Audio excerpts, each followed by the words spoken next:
सबैलाई कोटि नमस्कार।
ठिक छ ठिक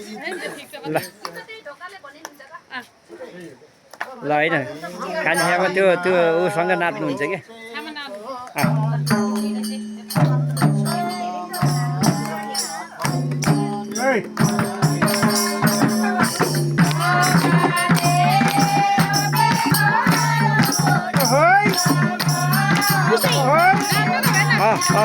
कान्छा बाबा भन्नु ल ल कान्छा बाबा दाजु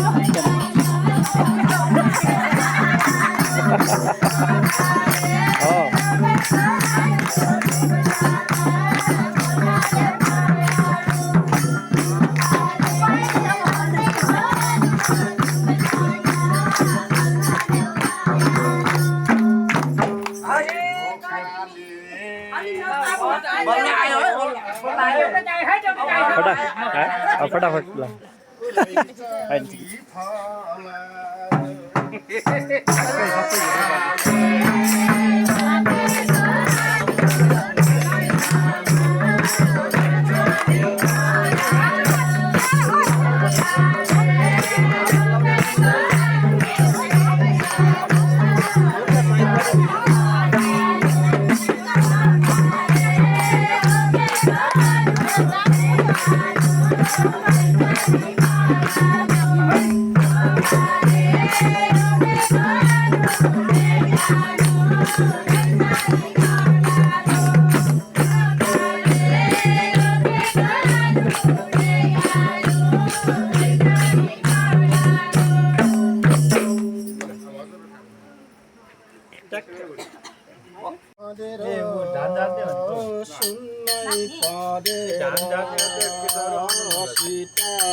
Sita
चाहिँ गीतले के भनिराखेको हो भगको गीतले चाहिँ भनेको हो कि यहाँ हजुर दरबार थियो पहिला अँ यहाँबाट सीता गएपछि घर गए सीताजी सुनै दरबार ए यसको मतलब चाहिँ अब दुला दुलै जन्तीलाई चाहिँ बिदाई गरियो भन्ने कुरा हो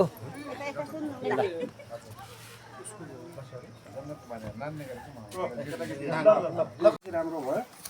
तर मलाई अलिकति एउटा चिजमा अलिकति कन्सियस भन्दा नि त्यो मैले नराम्रो भन्न खोजेको होइन हजुरहरूलाई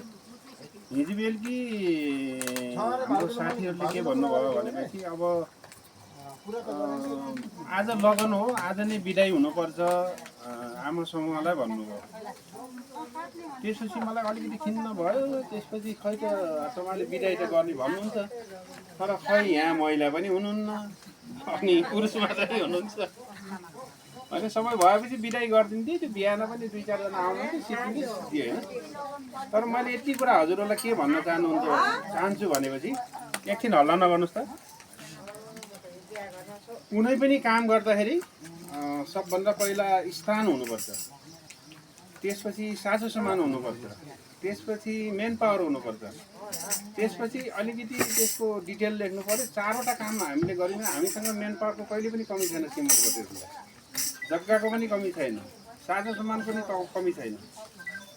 तर अलिकति हाम्रो कन्सेप्ट चाहिँ अलि लुज छ अलिकति कमी छ कि हाम्रोमा त्यही भएर मलाई अलिकति त्यहाँ कस्तो कन्फ्युजन भयो त्यसपछि मैले आएर हाम्रो श्रीमती घरगृह नारीज्यू कहाँ जानु उहाँलाई भन्नुभयो मैले उहाँलाई यस्तो भयो हाम्रो छोरीलाई त वेलकम त हाम्रो आमासँग र बाबासँगहरू गर्नुभयो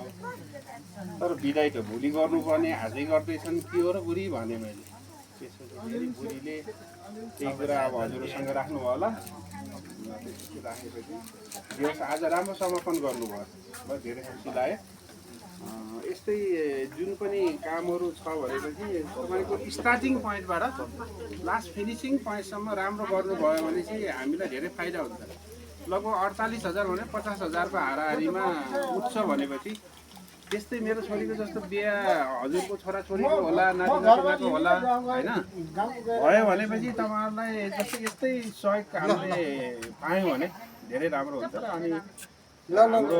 सबभन्दा पैसा न कौडी बजार दौडी भन्छ पैसा छैन भने त बजार दौडेर काम छैन त्यही भएर आर्थिक भनेको सबभन्दा ठुलो कुरो रहेछ है आर्थिक भयो भने सबै चिजको आँट आउँछ गर्न सकिन्छ र भविष्यमा पनि कसैको बिहादान लगायत कुनै पनि कार्यक्रममा एकजुट भएर त फलम्सा टोलीको त फलम्सा गाउँको त फलम्साको यस्तो नभनेर एकजुट भएर एक ढिक्का भएर काम गर्नुभयो भने धेरै राम्रो हुन्छ भन्ने म ल सम्पूर्णलाई नमस्कार धन्यवाद सँगसँगै मेरो पनि एउटा कुराकानी है किनभने म उता आएको प्रोफेसर जन्ती भर्खुरीसँग एकदम नजिक भएर काम गरेँ अनि उताको जन्ती भर्खुरीले के भन्यो भने यहाँको समाज आमा समाजले एकदम राम्रो काम गर्नुभयो हाम्रो तर्फबाट सबैलाई धन्यवाद सुनाइदिनुलाई भन्नुभएको छ ल सबैले धन्यवाद गर्नु होला धन्यवाद खुसी भयो